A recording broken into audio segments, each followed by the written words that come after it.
Halo teman-teman, nama gue Rai.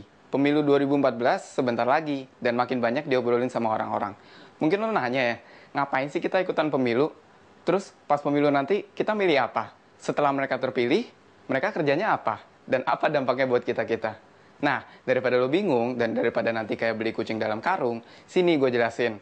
Nanti pas pemilu ngapain aja. Pemilu dilaksanakan 5 tahun sekali, sebagai cara untuk mengevaluasi orang-orang yang menduduki jabatan tertentu di pemerintahan. Pemilu 2014 tuh nanti ada 2 tahap. Keduanya untuk milih orang-orang dengan tugas yang berbeda-beda. Masih ingat sama 3 cabang kekuasaan? Nih, gue ingetin lagi ya. Eksekutif adalah pemerintah. Merekalah yang menjalankan roda pemerintahan dan mengelola sumber daya negara, seperti uang dan sumber daya alam. Legislatif adalah lembaga perwakilan rakyat yang juga mengawasi jalannya pemerintahan dan penggunaan uang negara dan juga membuat peraturan atau undang-undang bersama presiden.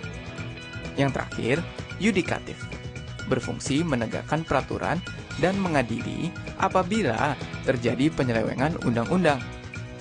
Di pemilu 2014 nanti, kita bakal milih 2 cabang kekuasaan, yaitu eksekutif dan legislatif.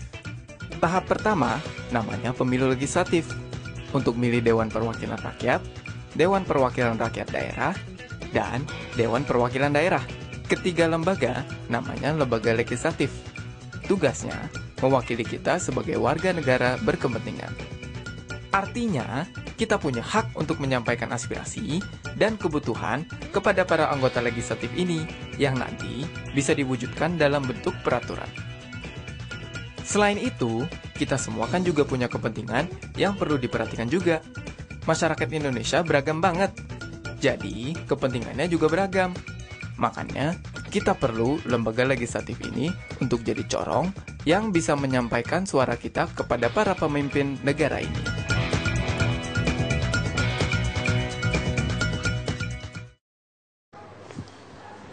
Terus, apa bedanya DPR, DPRD, sama DPD?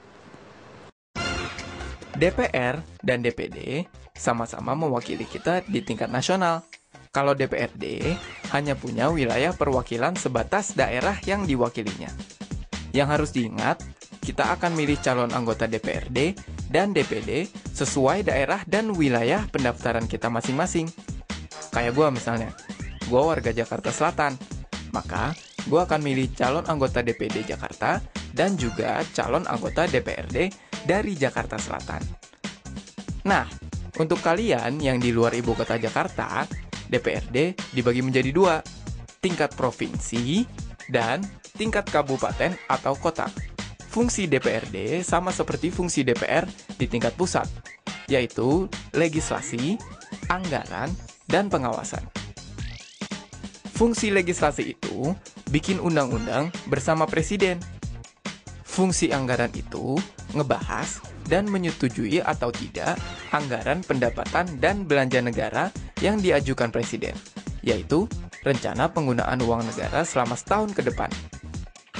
Fungsi pengawasan itu ngawasin pelaksanaan undang-undang dan APBN yang diomongin tadi itu. Bedanya, cakupan wewenang DPRD hanya sesuai wilayahnya masing-masing, sedangkan DPR punya wewenang di tingkat pusat. DPD pun bisa ikut mengajukan usul dan ikut ngebahas rancangan undang-undang terkait otonomi daerah, tapi DPR berhak untuk menerima atau menolak usul itu. Nah, habis milih wakil kita untuk tingkat nasional dan daerah, nanti di tahap kedua, kita bakal ada pemilu lagi untuk milih presiden dan wakil presiden. Presiden dan wakil presiden ini punya kuasa eksekutif. Artinya, wewenang untuk melakukan rencana atau program yang disampaikan oleh lembaga legislatif seperti DPR tadi. Jadi urutan tuh. Pertama, kita milih lembaga legislatif dulu. Nanti, mereka yang kepilih bakal nyaring segala kepentingan yang kita sampaikan untuk diterusin ke lembaga eksekutif, yaitu presiden dan wakil presiden. Nanti, lembaga eksekutif ini yang akan melaksanakan kepentingan-kepentingan kita bersama. Gimana? Sudah jelas belum soal pemilu? Nah, sekarang lo udah tahu kan nanti pas pemilu kita bakal ngapain aja. Jangan lupa kasih tahu ke teman-teman lo ya. Anggap aja kayak efek domino, cuman butuh satu suara untuk nyebarin informasi. Tapi jangan lupa, kita juga harus punya kriteria tersendiri mengenai politisi yang baik bagi negara kita. Apakah mereka sudah anti kekerasan? Sudah anti korupsi? Jangan sampai kita biarkan uang bermain dan bahkan berkuasa dalam kehidupan politik negara. Mereka yang terpilih haruslah secara jujur dan adil. Kita harus waspada. Jangan sampai memilih orang-orang yang korup, pelanggar hak asasi manusia, ataupun perusak lingkungan. Ada baiknya kita cari tahu info mengenai calon-calon anggota pemerintahan kita demi kebaikan kita bersama. Jadi gimana? Masih mau diem aja?